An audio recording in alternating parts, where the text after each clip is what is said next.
திருச்சிற்றம்பலம். மணிவாசக பெருமான் அருளி செய்த திருவாசகம் திருவம்பாவை பாடல் 15 தலம் திரு அண்ணாமலை.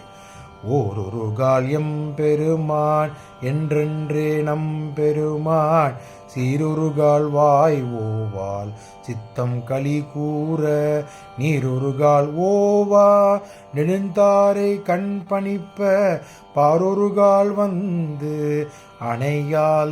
அணையால் விண்ணோரை தான் பணியால் பேரையர்க்கு இங்கனம் பணிந்ததோர் ஆறுமாறு ஆறுருவர் இவ்வண்ணம் ஆட்கொண்டல்லும்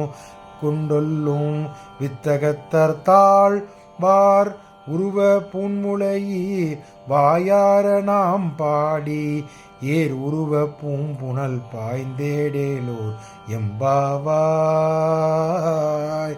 ஓரொரு கால் பெருமான் என்றென்றே நம் பெருமான் சீரொருகால் வாய் ஓவாள் சித்தம் களி கூற நீருருகால் ஓவ நெடுந்தாரை கண் பணிப்ப பாரொருகால் வந்து அணியால் விண்ணோரை தான் பணியால் பேரரற்கு இங்கன பித்ததோர் ஆமாறு ஆரொருவர் இவ்வண்ணம் ஆட்கொண்டுள்ளும் வித்தகத்தார் தாழ்வார் உருவ பூன்முளையீர் வாயார நம்பாடி ஏர் உருவ பூம்புணல் பாய்ந்தேடலோ நம்பாவாய்.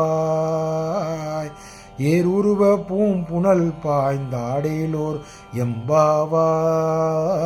திருச்சிற்றம்பலம். இந்த 15ஆம் பாடல் விளக்கத்தை பார்த்து விடலாம். இந்த பாடலில் மணிவாசக பெருமான் என்ன சொல்கிறார் அப்படின்னா, ஒரு தோழியை பற்றி குறிப்பிடுகிறார். அந்த தோழியை மற்றொரு தோழி கூறுவது போல, அதாவது அழகிய மார்பகங்களையும் ஆபரணங்களையும் அணிந்த பெண்களே, நம் தோழி எம்பெருமானே சிவபெருமானே ஒரே தெய்வம் என்று சிவனை ஒவ்வொரு நேரமும் அழைப்பாள். அவர்தான் உகந்தவர் அப்படின்னு சொல்லுவார்.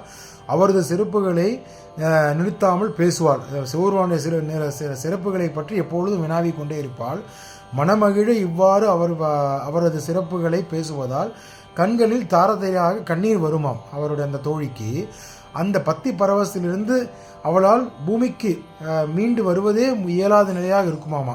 அந்த மாதிரி அந்த இன்னொரு தோழியோட சிவபெருமான் மேல் உள்ள அன்பை வர்ணிக்கிறார். அவள் விண்ணிலிருந்து எந்த தெய்வங்கள் வந்தாலும் வணங்க மாட்டாள்.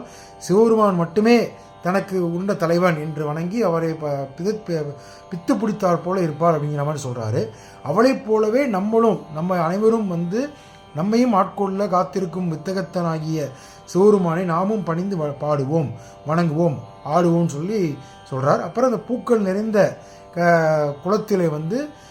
குளத்தில் முழுகி நாமும் பாய்ந்து நீராடுவோம் என்று சொல்லி மற்ற தோழிகளிடம் கூறுவதைப் போல அமைத்துள்ளார் இந்த பாடலை மணிவாசக பெருமான். திருச்சிற்றம்பலம்.